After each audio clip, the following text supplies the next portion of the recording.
Et salut à tous, on se retrouve à nouveau pour du Hex. Comme toujours, le même deck, comme toujours, on continue le chapitre 2. Je vais essayer de me tenir à ne pas faire d'adversaire sans faire la vidéo dessus. Je vais essayer de m'y tenir, hein. Bon, malheureusement, il y a des fois où j'ai envie de juste jouer pour le plaisir et non pas forcément de faire des vidéos et tout expliquer. Enfin bon, si je le fais, c'est aussi que j'en ai un peu envie. Vous imaginez bien. On tombe contre donc un adversaire, c'est donc Paladin de la Nécropole. Alors si je me rappelle bien, lui il était un petit peu chiant. Alors vous gagnez un point de vie, infligez un point de dégâts à chaque champion adverse. Ah oui, quand vous gagnez un point de vie. Ok, invoquer un nécromonique aléatoire. Pour 6. On a une main dégueulasse. On va la relancer, j'ai pas envie que le contrat mortel me fasse trop de dégâts. On a une main convenable. Allez, on va la garder, on va essayer de jouer avec ça. Et c'est parti. Comme toujours, un petit peu de bénédiction dans le deck. Et on continue. Enfin, dans la nécropole, il me semble que lui, il était dur si je me souviens bien. Il était pas facile. Le jugement de Zedek, pas mal à avoir, mais peut-être un petit peu tôt dans la partie pour le moment, je pense. On va piocher pour le moment. Un lever du jour, ça nous permettra de gagner des points de vie tous les tours. C'est pas mal, c'est pas mal. J'aurais apprécié avoir un autre... J'aurais apprécié avoir autre chose. Vol de vie et vol, c'est un petit peu gênant. La question est de savoir est-ce qu'on préfère piocher ou poser un hôtel divin. L'hôtel divin, on pourra toujours piocher après, le poser après. On va partir, on va rester dans la curve et piocher. On va faire que ça pour le moment. Donc, qu'est-ce que je disais déjà? Qu'est-ce qui m'invoque? Désolé, oui, je disais pour le moment on va piocher, on posera l'hôtel divin quand on aura quelques bénédictions dans la main. J'espère vraiment avoir un autre tesson pour pouvoir jouer le jugement de Zedek rapidement. Attaque éclair, ok, vol. Ouais. L'avantage c'est que là il me fait pas de dégâts donc ça passe. Il n'a pas de créature dans sa crypte, ça sert absolument à rien que je joue ça. On va jouer encore un tesson.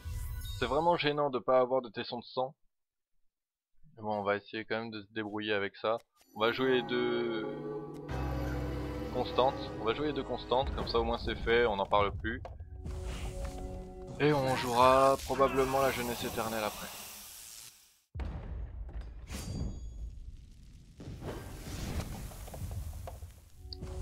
Ouais.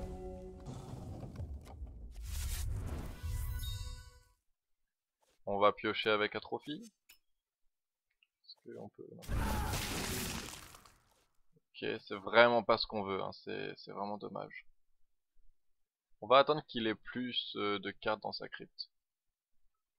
Après on pourrait utiliser Rosefall, pourquoi pas, mais bon. De toute façon pour l'instant on peut pas l'utiliser à cause des tessons. Quoi qu'il arrive, c'est gênant. Bon, après on n'est pas vraiment pressé, mais c'est sûr que si on avait ne serait-ce qu'un petit... Si on avait ne serait-ce qu'un petit truc à côté, ce serait pas mal quoi. Un petit tesson de sang.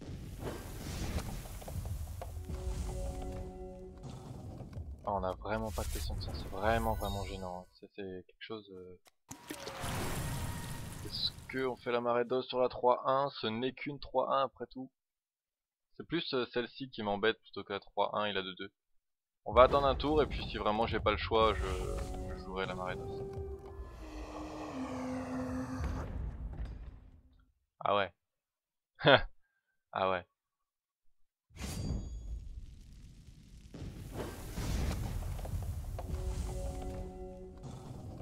Pas mortel, on va pouvoir gérer celle-ci instantanément. Ce qu'on va faire. On met quelques bénédictions. Là il a 2 créatures dans sa crypte, donc on peut gérer cette 2-2 immédiatement. On réduit les dégâts qu'on prend. Mais bon.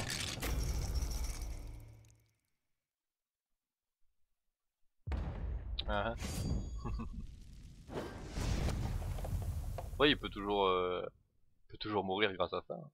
C'est pas. Sentence cruelle. Là, ça m'embête hein, de commencer à perdre des points de vie aussi facilement. Mais bon, en même temps, on n'a pas vraiment le choix. Il nous faut absolument des tessons de sang. C'est...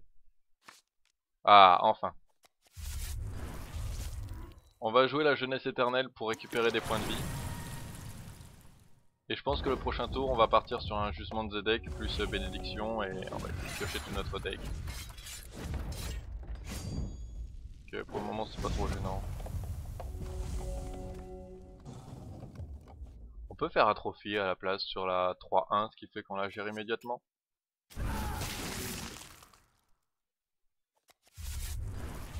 Allez, 3 tessons, excellent. 3 tessons de sang. On remet encore quelques bénédictions. Le Hero's Fall, pourquoi je peux pas l'utiliser? C'est bizarre. Suffisamment de mana. Peut-être que...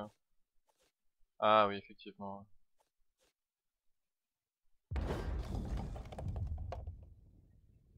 Bref, on verra par la suite, c'est pas trop gênant. De toute façon, il a beaucoup de points de vie,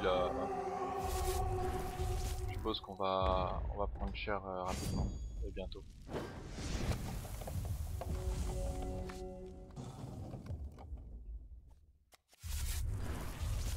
On va faire un petit jugement de Zedek, une première combo en espérant avoir des cartes clés.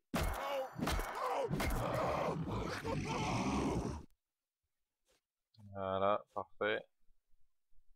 Hero's Fall, pour l'instant, ce n'est pas vraiment ce que je veux.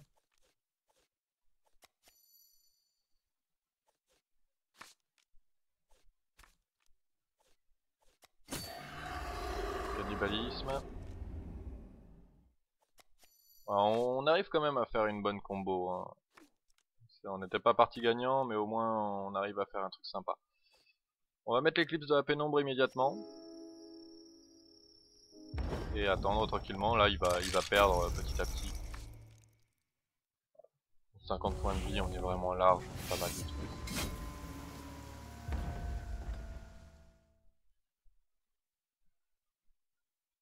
Ah ah. On va bloquer celle-ci je pense.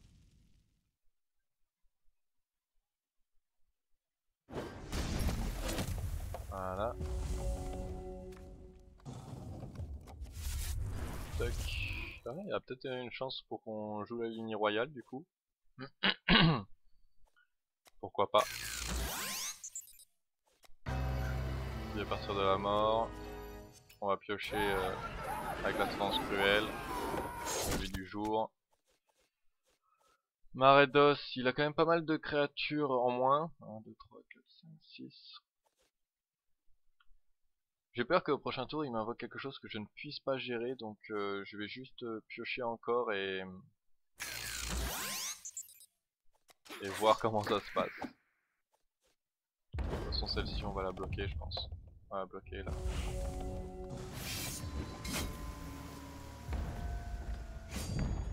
Ouais. Ça nous fait économiser des points de vie.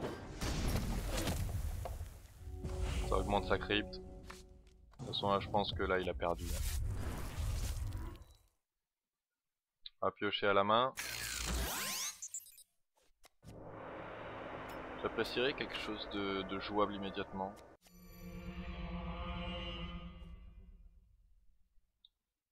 Parce qu'à tous les coups, en fait, je veux vraiment gérer cette 5-5, mais à tous les coups, il va avoir son 6ème tesson et je pourrais pas gérer la créature qui va m'invoquer. On va faire un appel à la tombe, récupérer la lame fatale, la jouer immédiatement et ainsi on va pouvoir gérer cette petite 5-5 gênante. Après, je pense que la partie elle est vraiment gagnée, hein. Là, point où on en est.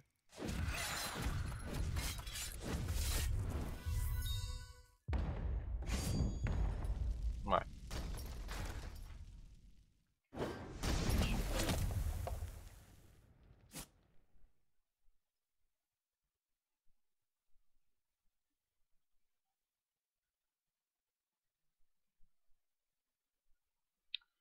Finalement c'était à 5-5 plus violente que celle-ci. 13, on va invoquer une ligne royale. Enfin.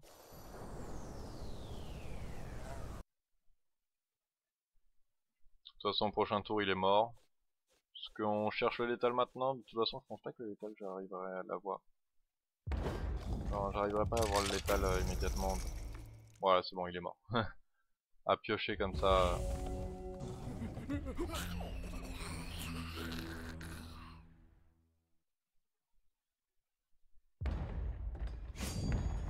Ok, on va pouvoir bloquer avec ceci. De toute façon, là, c'est juste pour éviter de prendre des dégâts, mais en vrai, on est à 80 points de vie, c'est large. Bon, bah, on a l'étal. Comme ça c'est fait. Allez, tac, là-dessus. Voilà. Voilà, encore un adversaire en moins. Bon, celui-ci n'était vraiment pas compliqué. Pourtant, j'avais un souvenir qui était plus compliqué que ça. En même temps, je n'avais pas le même deck. C'est curieux, vraiment. Je pensais réellement que c'était plus difficile que ça. On verra par la suite. Voilà. Sur ce, les gars, je vous dis à bientôt pour une nouvelle vidéo. Et bon courage.